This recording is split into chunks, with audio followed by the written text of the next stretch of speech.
టాలీవుడ్లో 4.5 దశాబ్దాలుగా ప్రేక్షకుల హృదయాల్లో సుస్థిర స్థానం సంపాదించుకున్న మెగాస్టార్ చిరంజీవి గారు ప్రస్తుతం ఫుల్ జోష్లో ఉన్నారు. సంక్రాంతికి వచ్చిన మనశంకర వరప్రసాద్ గారు చిత్రం ఆల్ టైమ్ ఇండస్ట్రీ హిట్ గా నిలిచి ఎన్నో రికార్డ్స్ క్రియేట్ చేసింది. ఇండియాలో హైయెస్ట్ కలెక్షన్లను సాధించిన రీజనల్ మూవీగా తిరుగులేని రికార్డ్ సాధించడంతో పాటు మెగాస్టార్ క్రేజ్ ని మరో 10 మెట్లు పైకి తీసుకెళ్లింది ఈ చిత్రం. ఈ మూవీ బ్లాక్ బాస్టర్ ఫలితంతో చిరంజీవి మార్కెట్ మరింత బలపడింది. తాజాగా రామ్ చరణ్ ఉపాసన దంపతులకు కవల పిల్లలు పుట్టడంతో మరోసారి తాతైన చిరంజీవి డబల్ హ్యాపీనెస్తో మురిసిపోతూ తన నెక్స్ట్ ప్రాజెక్ట్ పై గట్టిగా ఫోకస్ పెట్టారు. అయితే ఈ క్రమంలోనే చిరంజీవి గారి నెక్స్ట్ మూవీ మెగా 158 పై భారీ అంచనాలు ఏర్పడ్డాయి. వాల్తేరు వీరయ్య వంటి బ్లాక్ బాస్టర్ అందించిన దర్శకుడు బాబీ ఈ సినిమాకు దర్శకత్వం వహిస్తున్నారు. కమర్షియల్ ఎంటర్టైనర్ గా తెరకెక్కుతున్న ఈ చిత్రంలో నేషనల్ అవార్డు విన్నర్ అయిన ప్రియమణి హీరోయిన్ గా నటిస్తుండగా మలయాళ సూపర్ స్టార్ మోహన్ లాల్ కీలక పాత్రలో కనిపిస్తున్నారని సమాచారం. అంతేకాదు చిరంజీవి కూతురుగా కృతి శెట్టి నటిస్తుందన్న టాక్ కూడా బాగా వినిపిస్తుంది.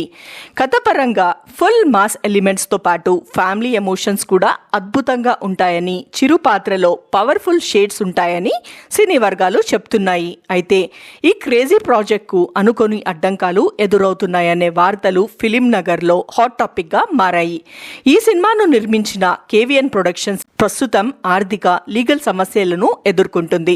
విజయ్ హీరోగా వారు నిర్మించిన జననాయగన్ చిత్రం సెన్సార్ సమస్యలు, లీగల్ వివాదాల్లో చిక్కుకోవడంతో రిలీజ్ ఆగిపోయింది. ఇప్పటికే జరిగిన భారీ బిజినెస్ డీల్స్ క్యాన్సిల్ కావడం, డిస్ట్రిబ్యూటర్లకు రీఫండ్ చేయాల్సి రావడం, వడ్డీలు భారీ పెరగడం వల్ల సంస్థపై తీవ్ర ఆర్థిక ఒత్తిడి ఏర్పడినట్లు తెలుస్తుంది. మరోవైపు యష్ నటిస్తున్న టాక్సిక్ సినిమాకు సంబంధించిన బిజినెస్ వ్యవహారాలు కూడా ఈ సంస్థ భుజాలపై ఉండడంతో పరిస్థితి మరింత క్లిష్టంగా మారిందని టాక్. ఈ నేపథ్యంలో చిరంజీవి బాబీ సినిమాను అనుకున్న సమయానికి ప్రారంభించడం కష్టమయ్యే అవకాశాలు కనిపిస్తున్నాయి. ఈ క్రమంలో ఈ ప్రాజెక్ట్ మరో నిర్మాత సంస్థ చేతిలోకి వెళ్లే ఛాన్స్ ఉందని ప్రచారం నడుస్తుంది. నిర్మాణ పరమైన చిక్కులు లేకుండా మరో సంస్థ చేతిలోకి ఈ ప్రాజెక్ట్ వెళ్తే సినిమా షూటింగ్ సాఫీగా సాగే అవకాశాలున్నాయని ఇండస్ట్రీ వర్గాలు అభిప్రాయపడుతున్నాయి. చిరు బాబీ కాంబినేషన్ కు ఉన్న క్రేజ్ ఈ సినిమాను టేకప్ చేయడానికి టాలీవుడ్ లో పలువురు ప్రముఖ నిర్మాతలు రెడీగా ఉన్నారని కూడా సమాచారం తెలుస్తుంది.